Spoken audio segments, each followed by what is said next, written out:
Meus queridos, semana passada nós estudamos acerca de Abel, não é? Nós começamos o estudo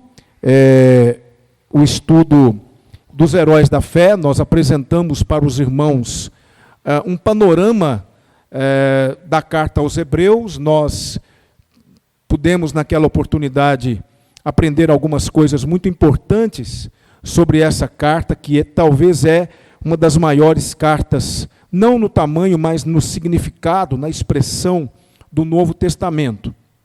E, naquela oportunidade, semana passada, quando nós estudamos sobre Abel, nós aprendemos pelo menos 3 grandes lições. E eu queria, de modo rápido, recapitular essas lições com vocês.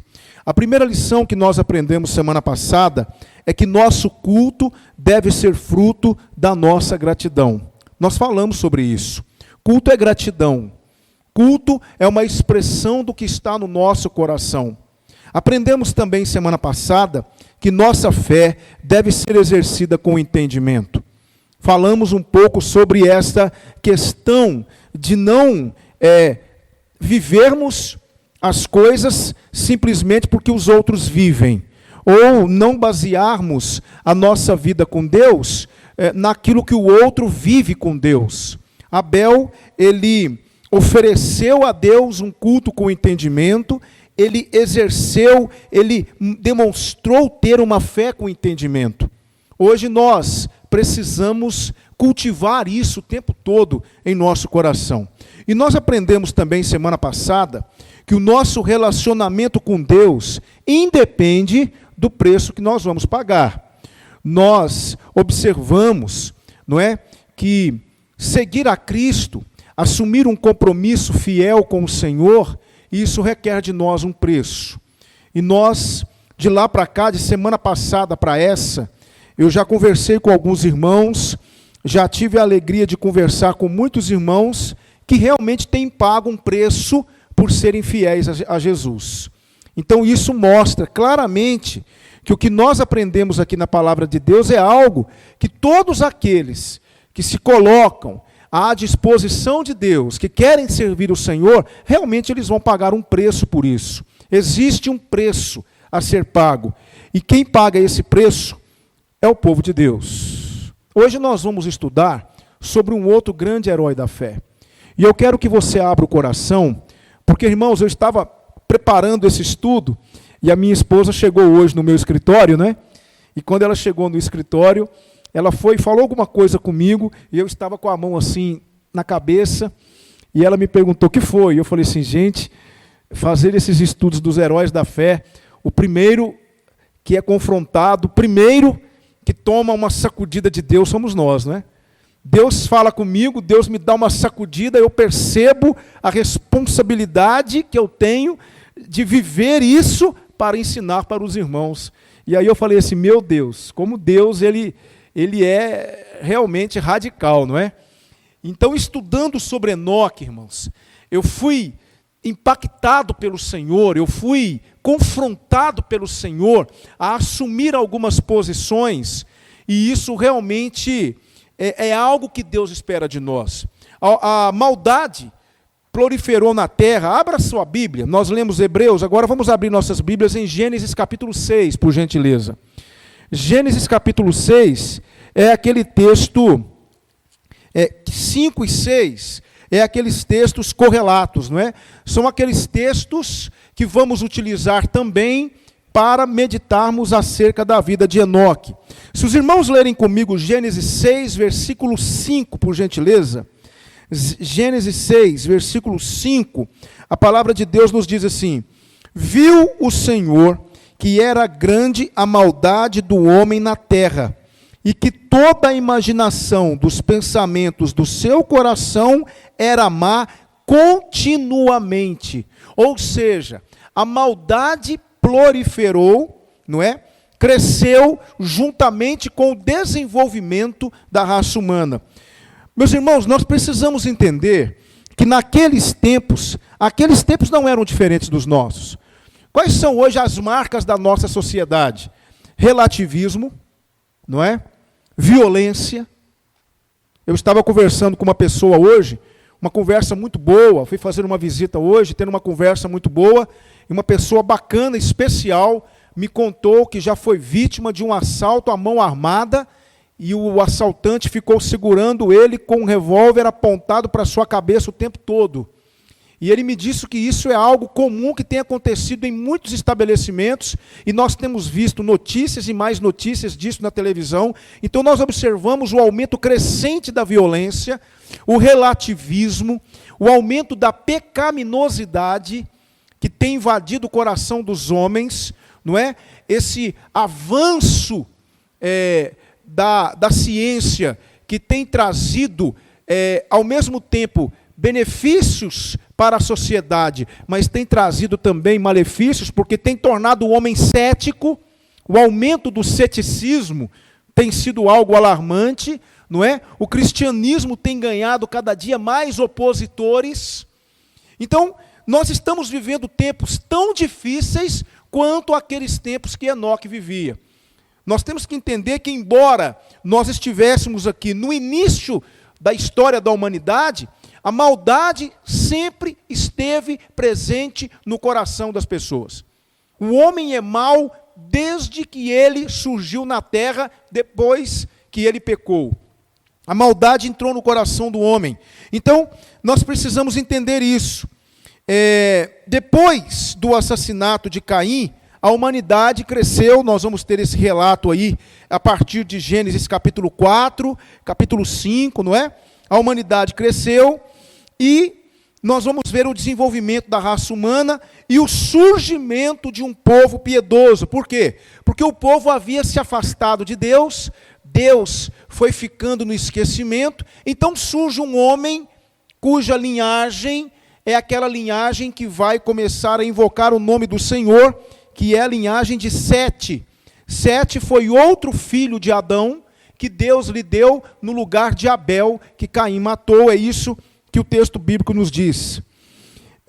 No capítulo 5, veremos o desenvolvimento, a continuidade desse desenvolvimento da raça humana e, consequentemente, da maldade na terra.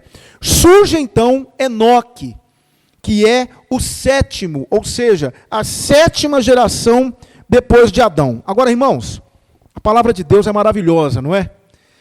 Quando nós vamos ler o texto de Gênesis, capítulo 5, nós vamos ter uma constante, que é o seguinte: o texto fala de homens que nasceram, geraram filhos e morreram. E isso vai até Enoque. Quando nós vamos ler Enoque, o capítulo 5, versículos 22 a 24, e em 5, 29, dois homens recebem destaque. Um deles é Enoque e o outro é Noé. Noé nós falaremos mais à frente. Então, um desses homens é Enoque. Observe no capítulo 5, versículos 22 a 24, que o texto vai nos dizer assim: até o versículo 22, nós vamos conhecer os antepassados de Enoque, quantos anos eles viveram, os filhos deles, mas quando chega em Enoque, o texto bíblico muda e diz assim: Enoque andou com Deus, depois que gerou a Matusalém 300 anos e gerou filhos e filhas. Não é? Todos os dias de Enoque foram 365 anos, e Enoque andou com Deus e não apareceu mais, porquanto Deus o tomou. Observe que é uma quebra da constante do capítulo 5 para falar de um homem especial, Enoque. E no versículo 29 do capítulo 5, nos é dito o seguinte: a quem chamou Noé, dizendo, este nos consolará acerca de nossas obras e do trabalho de nossas mãos, os quais provêm da terra que o Senhor amaldiçoou. Eu aprendi algo precioso aqui neste texto, neste capítulo 5 de Gênesis. Meus irmãos, dois homens se destacam naquela sociedade corrompida pelo pecado. Dois homens chamaram a atenção de Deus. E eu aprendo algo com isso. Será que eu estou chamando a atenção de Deus através da minha forma de viver? Será que eu tenho sido um destaque nesse mundo no qual eu tenho vivido?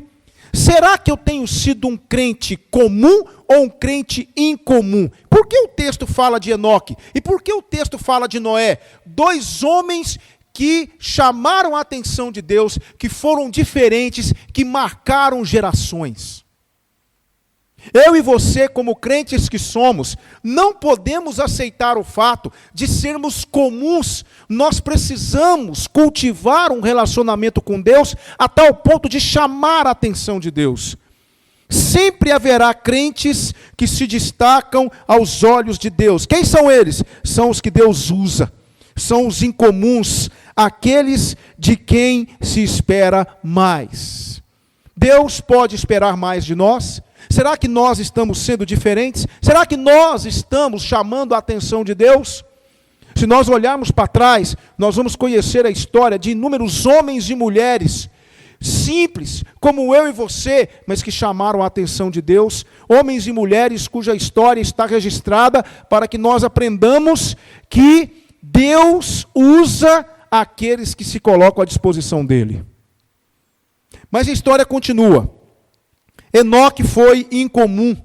A Bíblia diz que ele andou com Deus e foi trasladado. O que é trasladado? Transferido para outro lugar. Sua comunhão com Deus foi tão grande que ele teve esta experiência com Deus. Então Enoque é aquele homem que surge no meio de uma geração corrompida, uma geração pecaminosa, uma geração perversa, mas um homem que comportou-se de maneira diferente, que viveu de forma diferente, um homem que tomou atitudes diferentes, um homem que viveu de forma diferente a tal ponto de chamar a atenção de Deus e Deus o retirar desse mundo. Será que existem homens assim hoje? Será que existem crentes assim? Como tem sido o nosso relacionamento com Deus? Eu quero pensar com você 3 verdades que eu aprendi com Enoque. Abra seu coração para que Deus fale conosco, porque são verdades que nos balançam. São verdades que mexem com a nossa estrutura. Permita que o Espírito Santo de Deus fale ao seu coração nesta noite e que nós possamos sair daqui hoje impactados, desejosos de mudar aquilo que precisa ser mudado. Eu quero aprender com você, com esse homem de carne e osso, esse homem simples. Judas vai falar dele lá na frente, nós vamos fazer menção desse texto, mas um homem que pregou a justiça, um homem que falou de Deus, um homem que mostrou a verdade para uma geração perversa, um homem que viveu uma vida tão maravilhosa diante de Deus, que recebeu um presente de Deus. Eu quero aprender então com você algumas lições com esse herói da fé. Primeiro, andar com Deus sempre produzirá efeitos significativos na vida. O versículo 24 de Gênesis 5 diz assim: Enoque andou com Deus. Andar com Deus é processo contínuo. É algo que começa e não acaba. Enoque andou com Deus. Irmãos, nós só andamos com quem nós conhecemos. Você só anda com quem você conhece, com quem você se relaciona. Enoque teve um relacionamento profundo com Deus. Andar com alguém é aceitar as condições desse alguém. Por isso que, quanto mais Enoque andava com Deus, mais ele ia sendo transformado e modificado e melhorado.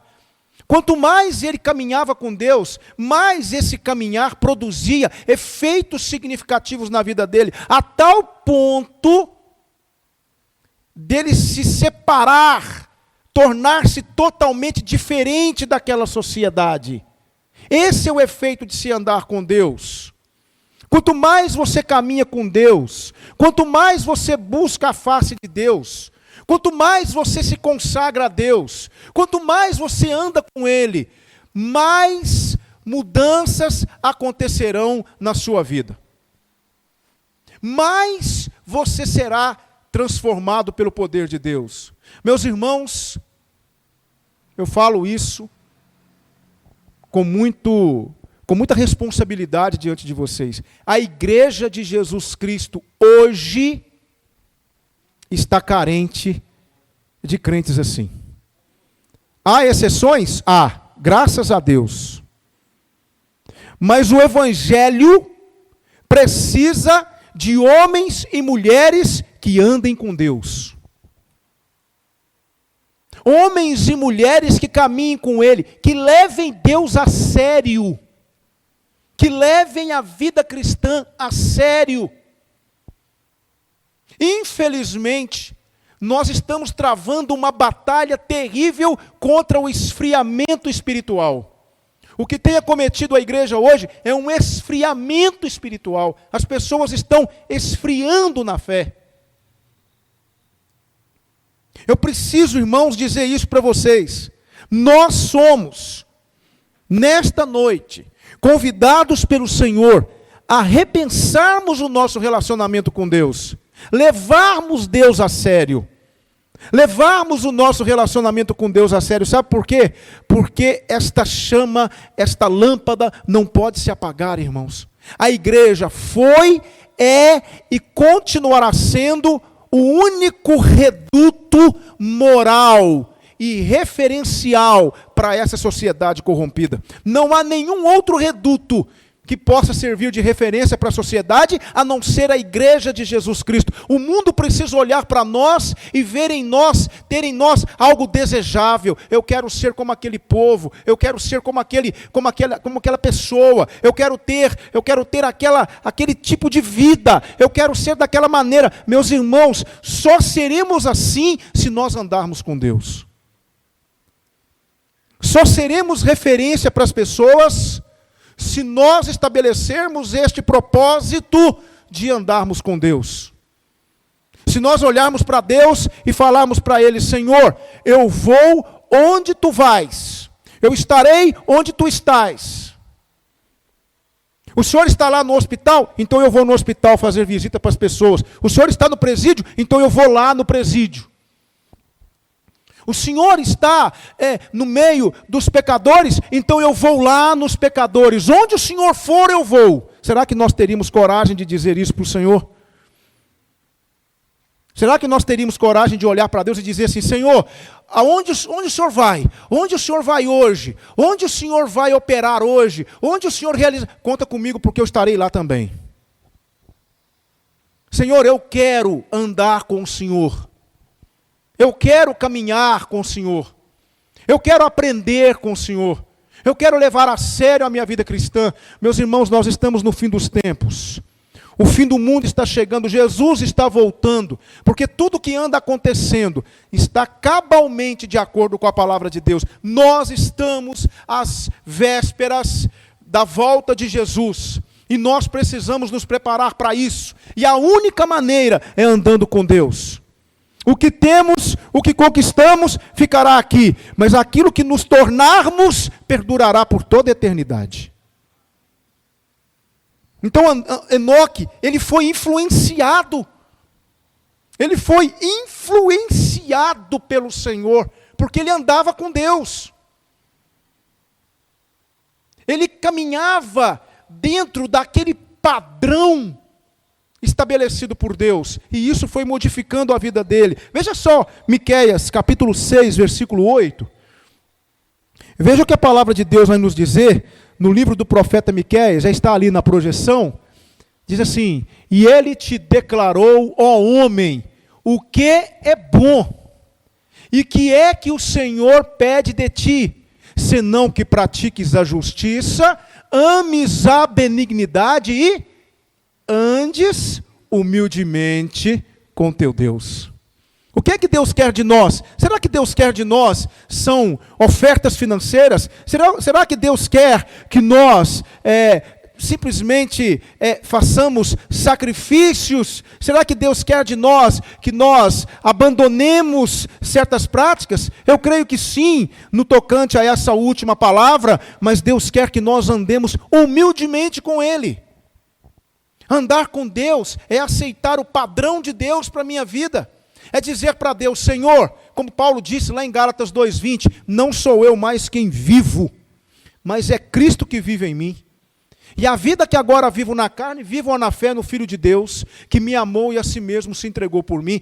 Meu irmão, todos os dias, quando você acordar, faça um propósito, ajoelhe e fale com Deus: Senhor, eu quero andar com o Senhor hoje.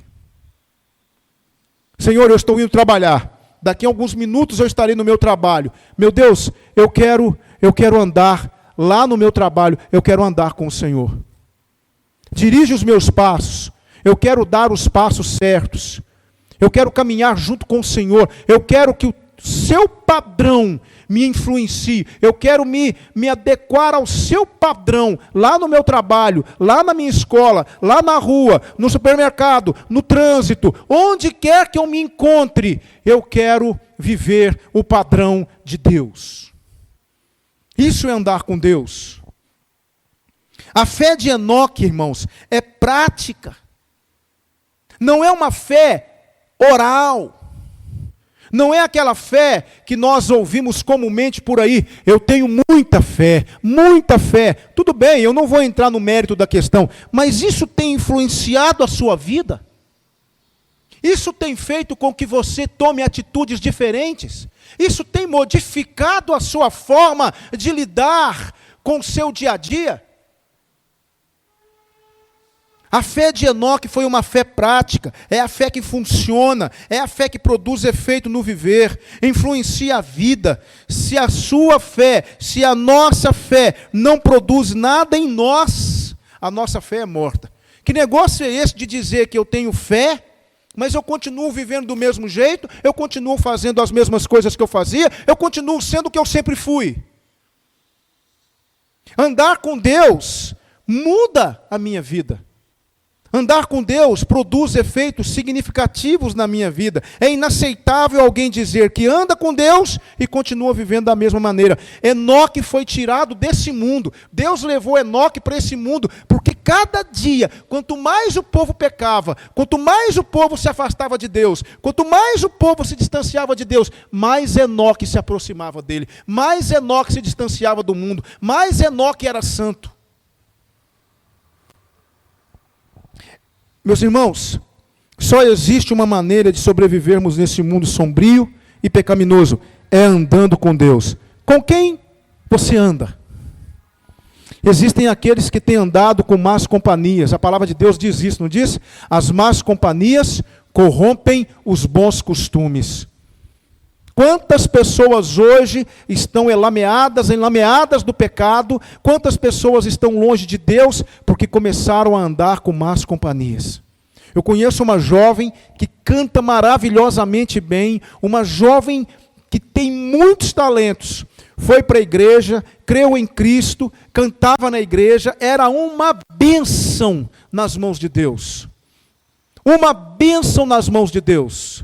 De repente, esta jovem começou a fazer algumas amizades, esta jovem começou a sair com as amizades. Na primeira vez chegava às 10h30 da noite, o pai não gostou, a mãe não gostou, e aí de repente o pai começou a dizer para ela não chegar tarde. Na segunda semana chegou 11 horas, na terceira vez chegou 1h da manhã, e daqui a pouco começou a chegar 4 horas da manhã, chegou em casa, o pai tentou sentir o hálito, ela havia bebido, e ela disse que havia bebido lá alguma coisa com os amigos, e dessa primeira vez teve a segunda, a terceira, a quinta, a 10ª, a 20ª, e essa menina se perdeu na vida, está fora da igreja, tem filhos com namorados diferentes, e vive uma vida toda destruída, porque andou com as pessoas erradas.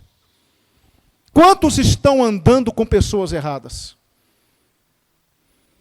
Você quer vencer na vida, você quer ser feliz, você quer se estabelecer neste mundo tenebroso, você quer realmente encontrar paz, você quer ter equilíbrio, você quer ter um norte na sua vida, ande com Deus. Ande com Deus. Não erra. Não tem como errar. Não há como errar. Ande com Deus. Infelizmente, muitos têm andado com pessoas erradas. Outros andam com escarnecedores. Outros estão andando de mão dadas com o mundo. O resultado disso? Frustração. Lâmpadas apagadas. Eu falo isso com tristeza. O cristianismo hoje está cheio de lâmpadas apagadas. Lâmpadas que não acendem. De vez em quando piscam, mas não acendem. Na minha casa, teve um probleminha na parte elétrica, e nós tínhamos colocado lá uma lâmpada dessas de LED, e por esse mau contato na parte elétrica, quando acendíamos a lâmpada, não é? Ela ficava piscando. Tem muito crente assim. Lâmpada que pisca, será que resolve? Lâmpada tem que brilhar. Não é? Domingo, nós estávamos aqui cultuando ao Senhor, uma daquelas lâmpadas queimou. Todo mundo sentiu. Viu que tinha algo errado, não viu? Eu achei que foi de propósito. De repente, que diminuíram aquela lâmpada lá para mudar aqui a ambientação, porque o nosso culto estava sendo filmado. Mas não, ela queimou. O Alisson trocou essa semana. Então nós percebemos a diferença. Meus irmãos, Jesus Cristo disse que eu sou a luz do mundo. Então qual é o meu papel? Brilhar. Que tipo de lâmpada eu tenho sido? Eu tenho sido uma lâmpada pisca-pisca? Eu tenho sido uma lâmpada apagada? Ou eu tenho sido uma lâmpada incandescente? Que brilha aonde vai? Só existe uma maneira de fazer a nossa lâmpada brilhar, é andando com Deus. Enoque andou com Deus. Veja só o que nos diz Gênesis 17, 1. Ainda em Gênesis, capítulo 17, versículo 1. Olha o que Deus vai dizer para Abraão.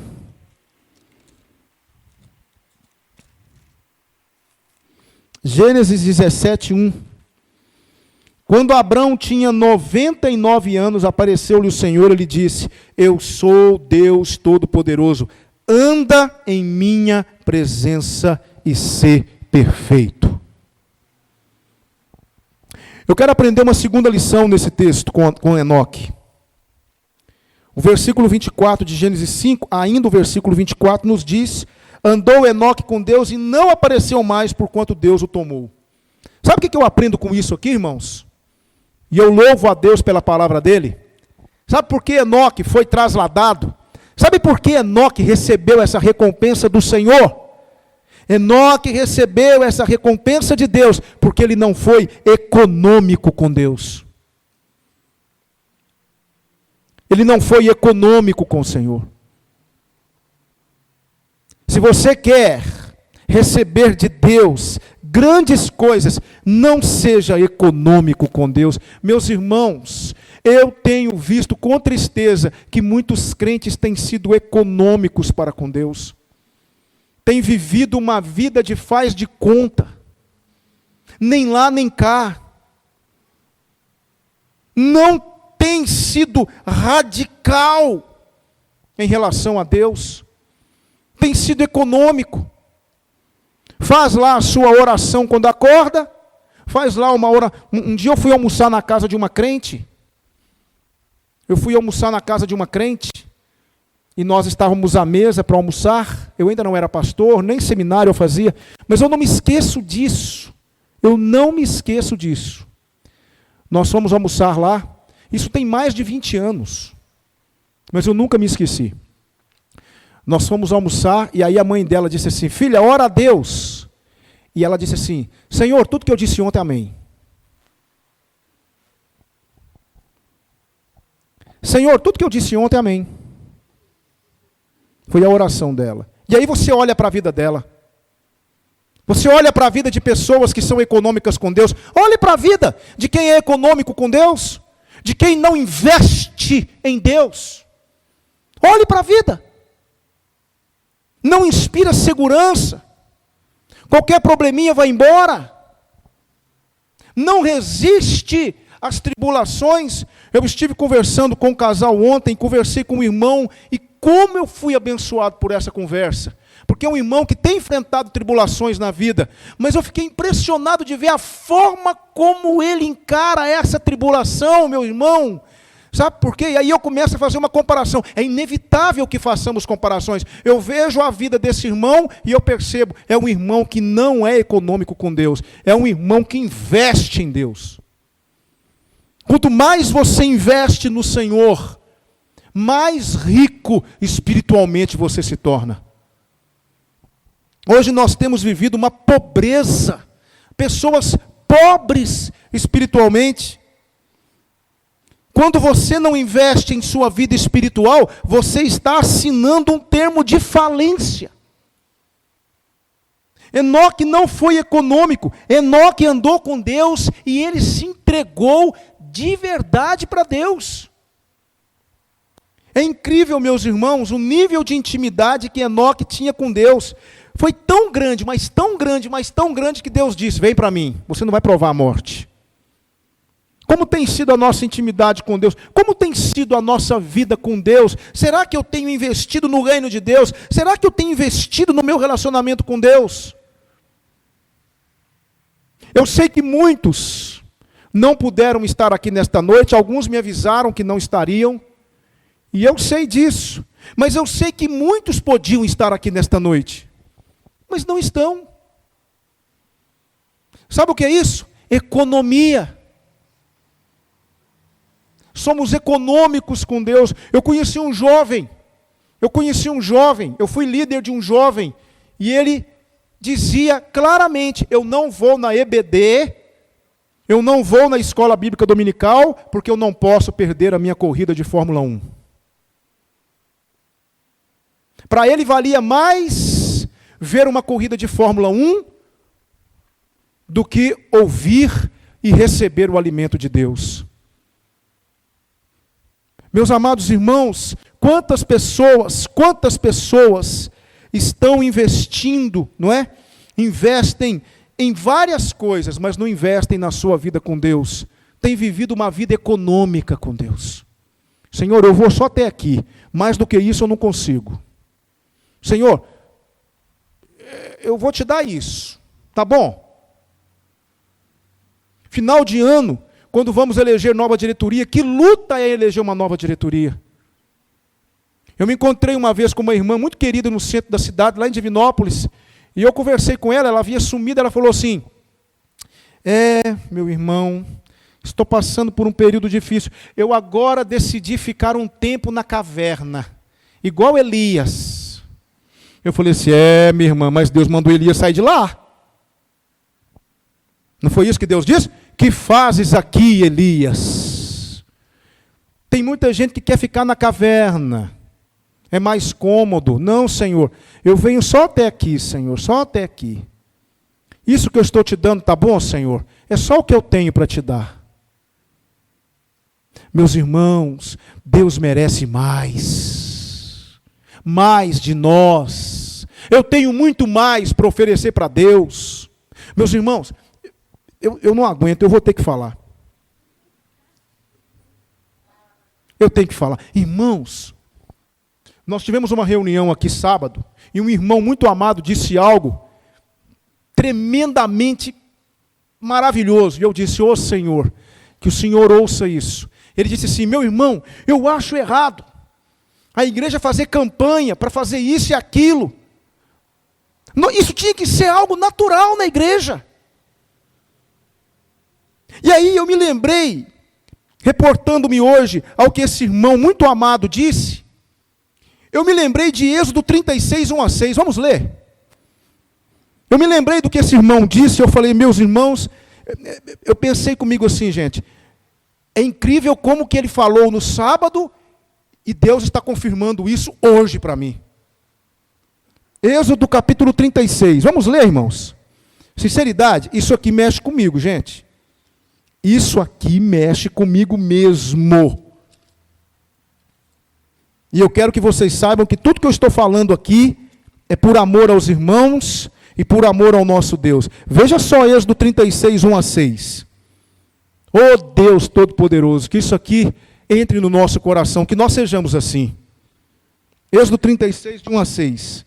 A palavra de Deus diz assim: assim trabalharão Bezalel e Aholiabe, e todo homem hábil a quem o Senhor deu sabedoria e entendimento, para saberem exercer todo ofício para o serviço do santuário, conforme tudo que o Senhor tem ordenado. Então Moisés chamou a Bezaleel e a Aholiabe e a todo homem hábil em cujo coração Deus tinha posto sabedoria, isto é, a todo aquele cujo coração o moveu a se chegar à obra para fazê-la. Gente, olha isso aqui, irmãos. E receberam de Moisés toda a oferta alçada que os filhos de Israel tinham trazido para a obra do serviço do santuário, para fazê-la, e ainda eles lhe traziam cada manhã ofertas voluntárias. Então todos os sábios que faziam toda a obra do santuário vieram, cada um da obra que fazia, e disseram a Moisés: oh irmãos, que Deus nos ajude a ser assim. O povo traz muito mais do que é necessário para o serviço da obra que o Senhor ordenou que se fizesse. Pelo que Moisés deu ordem, a qual fizeram proclamar por todo o arraial, dizendo: nenhum homem, nem mulher, faça mais obra alguma para a oferta alçada do santuário. Assim o povo foi proibido de trazer mais, porque o material que tinham era bastante para toda a obra e ainda sobrava.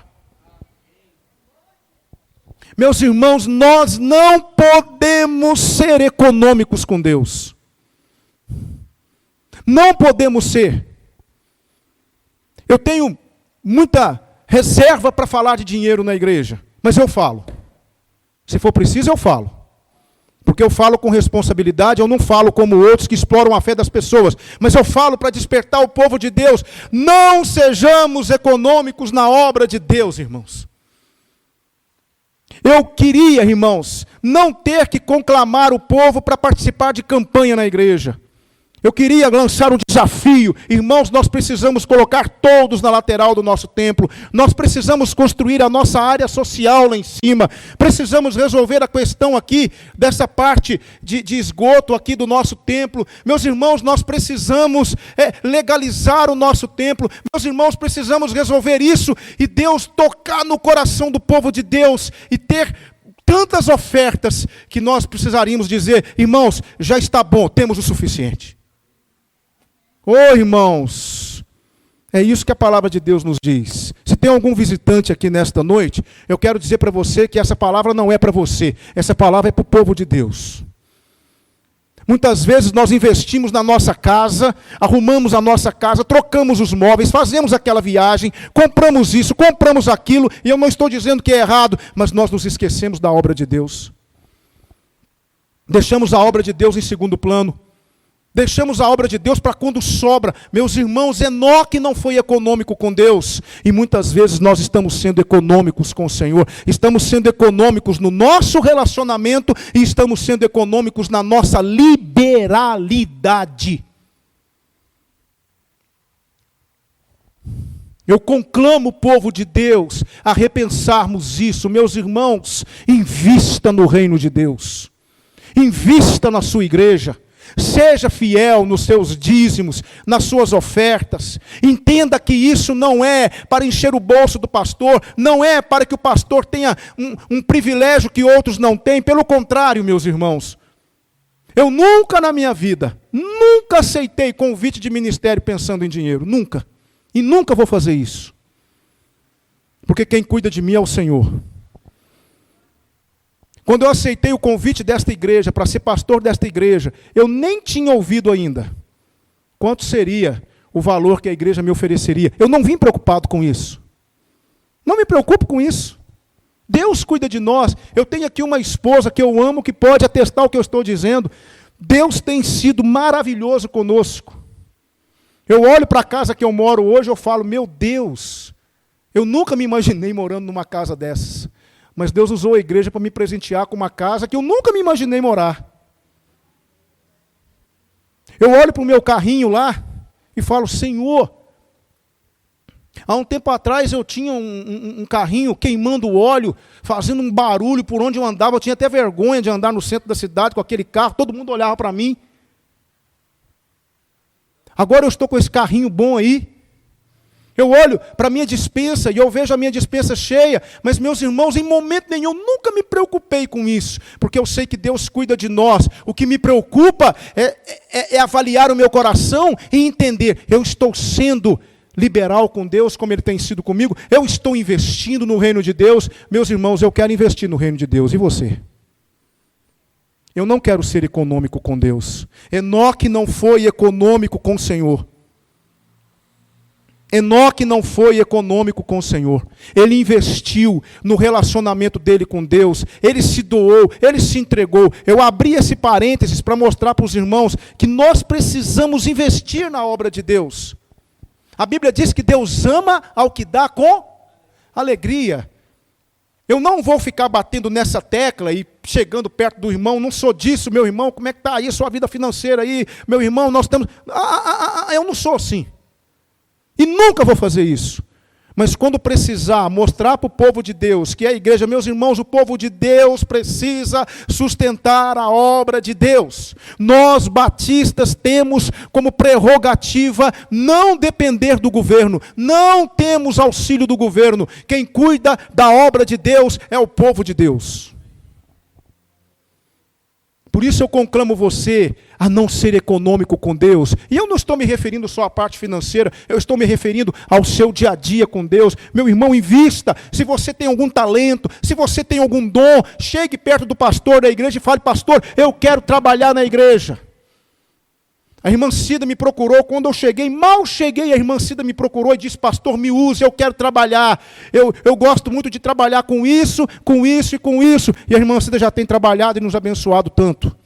Chegue perto de mim e fale: com o que você quer trabalhar? Nós precisamos de pessoas para trabalhar no multimídia da igreja. A obra de Deus não pode, meus irmãos, ser levada de qualquer maneira. Precisamos de gente para trabalhar no multimídia. Precisamos de pessoas que queiram ajudar no louvor. Eu tomo aqui a liberdade, Ragnar, de dizer isso. Pessoas que queiram trabalhar no louvor, instrumentistas. Precisamos de pessoas que queiram trabalhar na obra de Deus. E eu sei, meus irmãos, que você pode.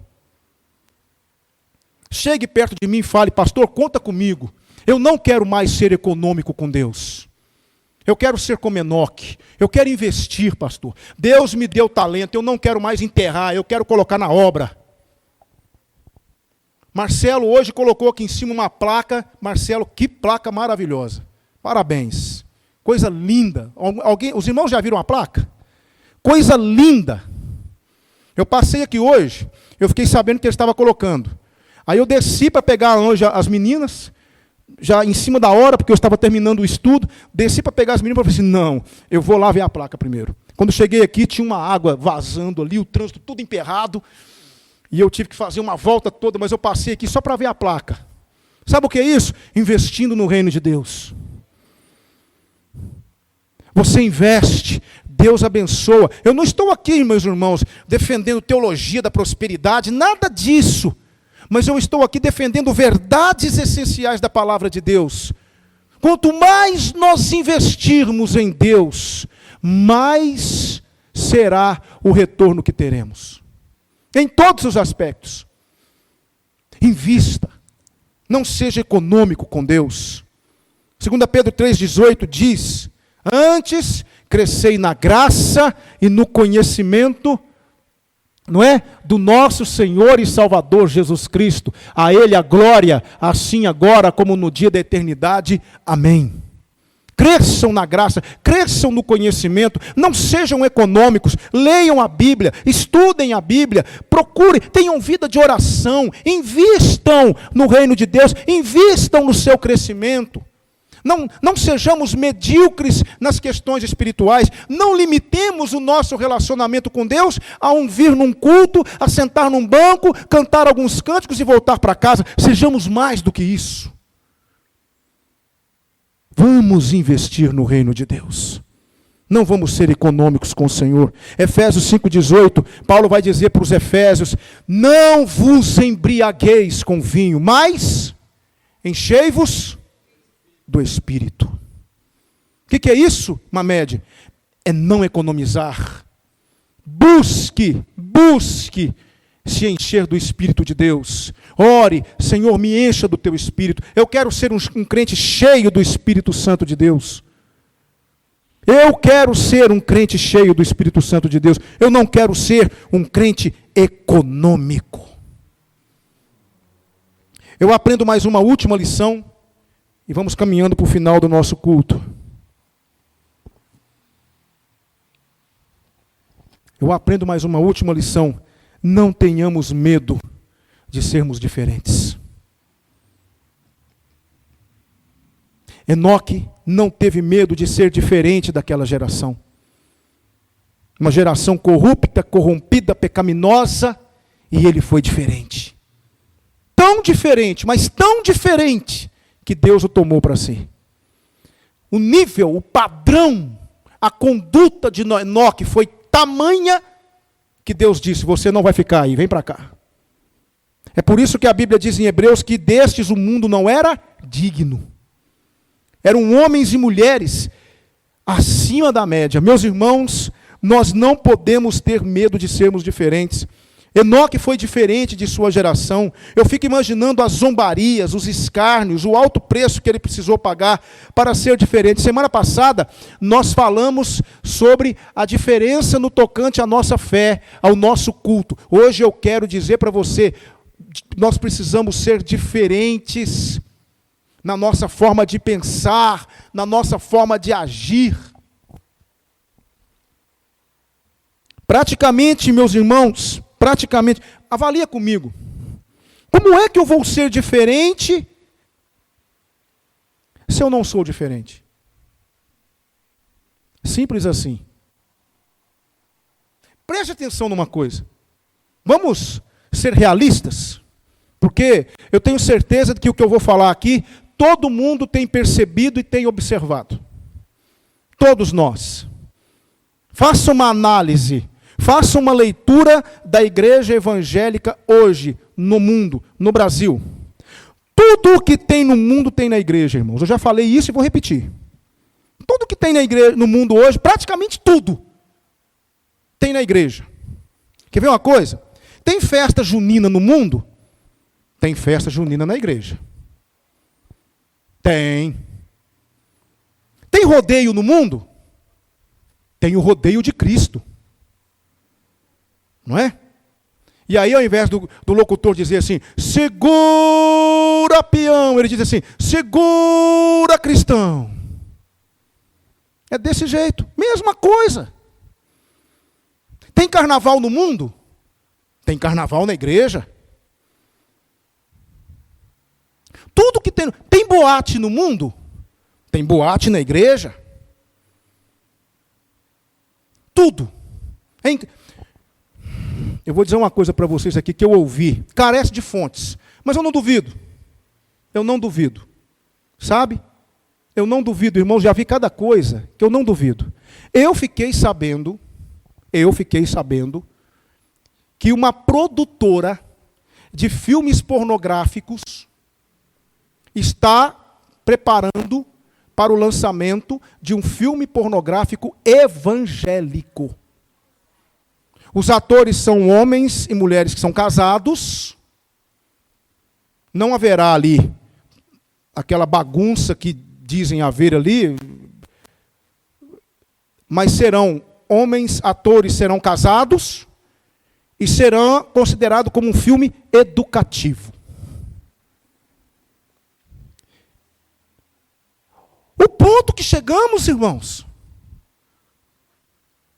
Existe hoje, tudo que tem no mundo tem na igreja. Tem bebida no mundo? Infelizmente tem bebida na igreja. Tem cigarro no mundo? Tem cigarro na igreja. Tem jogatina no mundo? Tem jogatina na igreja. Tudo. Não há mais exceção. E aí eu penso, meu Deus, onde nós vamos parar? Cadê a diferença do povo de Deus? Como é que eu vou ser diferente se eu faço o que os outros fazem? Não, nós vamos no rodeio porque nós vamos evangelizar. Como assim? Não, nós vamos na boate porque lá nós vamos propagar o amor de Deus. Meus irmãos, uma igreja em São Paulo, quando termina o culto, eles arredam os bancos e montam um ringue de MMA dentro da igreja. O pastor vai lá no fundo, tira a camisa e a gravata, veste uma camisa de juiz e sobe no ringue e vai ser o juiz da luta. E aí perguntaram para o pastor, por quê? Por que o senhor faz isso? É estranho isso? Ele disse, porque nós precisamos ganhar os jovens para Jesus. Quer ganhar o jovem para Jesus?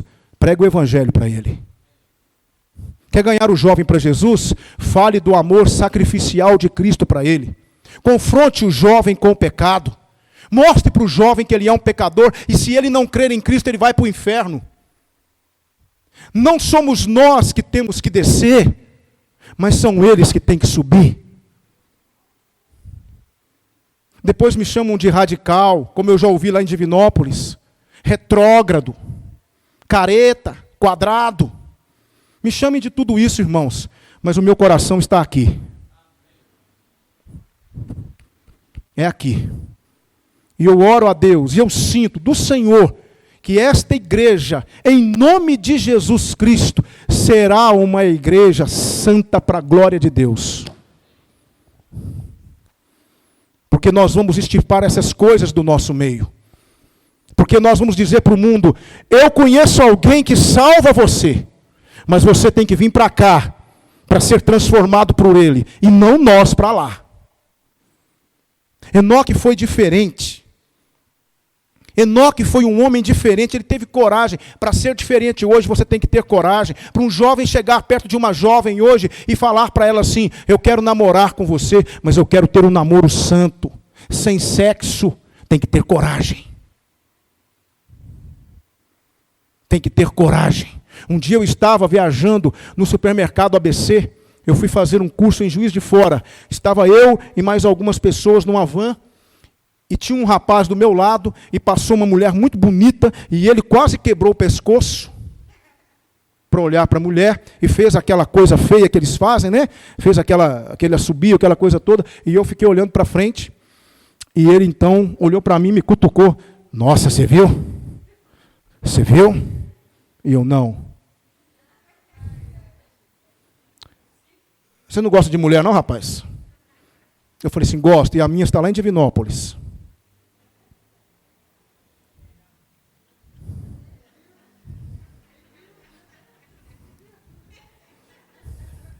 A minha está lá em Divinópolis. Sabe, gente, às vezes nós temos que ter coragem. Coragem para assumir posturas. Meus irmãos, eu casei. Com quantos anos, meu bem, que eu casei? São 13? 45 menos 13, 32. Ih, contei minha idade, meu bem, agora. 45 menos 13, 32. Casei com 32 anos, meus irmãos. 32 anos. Você eu não vou falar não, meu bem. Casei com 32 anos. Com essa maravilha de mulher aí. 18 anos juntos. 4 anos. Noivado, namoro, noivado e casamento. 4 anos juntos. Nós fomos conhecer o sexo na nossa lua de mel. Casamos virgens. E eu não tenho vergonha de dizer isso. Por isso hoje eu tenho autoridade para cobrar isso das minhas filhas. Sabe? Casamos virgens, irmãos. Namorávamos, o meu sogro, bacana demais meu sogro, um homem ultra conservador. 10 horas da noite, ele atravessava a sala com um copo d'água. Era o código para mim ir embora.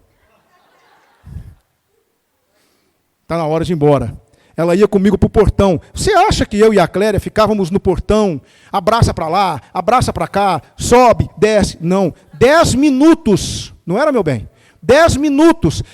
Nós ficávamos conversando, era um abraço, um beijo, e ela então me dizia assim, está na hora de ir embora. 10:10, eu estava indo embora para minha casa. 10 minutos no portão. 10 minutos. Fomos assim até o casamento. E já estamos juntos há 14 anos. Com a bênção do Senhor sobre nós. Nunca perdi, ou nunca me arrependi de ter estabelecido para mim um padrão de conduta na minha vida, de namorado, de noivo. Nunca me arrependi de ter estabelecido para mim padrões de conduta no tocante à minha forma de ser lá fora. Eu já estive diante de propostas e mais propostas, coisas absurdas, até mesmo na questão do comércio, mas eu disse, não, o meu padrão não é esse. E meus irmãos, eu posso dizer hoje com todas as letras que Deus tem me honrado. Porque nós precisamos ter ousadia para sermos diferentes. Judas, já encerrando, meus irmãos, Judas, que tem apenas um capítulo, né? Versículo 14 e 15, vai falar de Enoque.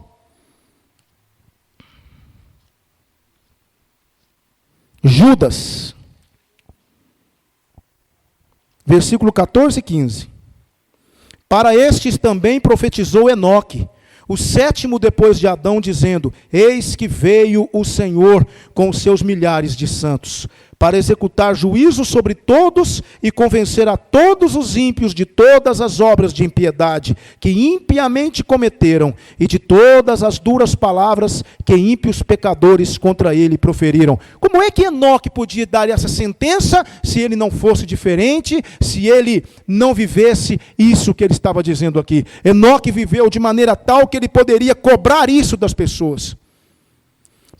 1 João capítulo 2, versículo 15 e 16 diz o quê? Não ameis o mundo, nem o que há no mundo. Pois todo aquele que ama o mundo, o amor do Pai não está nele. Pois tudo o que há no mundo, a concupiscência da carne, a concupiscência dos olhos, a soberba da vida, não provém do Pai, mas do mundo. Tiago capítulo 4, versículo 4 diz o quê? Adúlteros e adúlteras, não sabeis vós que a amizade com o mundo é inimizade contra Deus? Pois todo aquele que se fizer amigo do mundo, torna-se inimigo de Deus. Uma escolha tem que ser feita. Ou eu fico com o mundo, com as suas propostas, com as suas loucuras, com a sua insanidade, ou eu fico com Cristo, ou eu fico com Deus, ou eu sou diferente. Você quer ter a bênção de Deus sobre a sua vida? Você quer que Deus aprove sua vida? Seja diferente. Tenha coragem para fazer o que ninguém faz e para não fazer o que todo mundo faz. Você não é todo mundo, meu irmão. Você é filho de Deus. Conta-se que Agostinho de Hipona, aquele bispo, né, o Agostinho de Hipona, para os católicos, Santo Agostinho, para nós, Agostinho, ele foi um homem devasso, impuro, um homem que se entregou à boemia, um homem que se entregou ao pecado, mas um dia ele teve um encontro com Cristo, e ele estava andando na rua.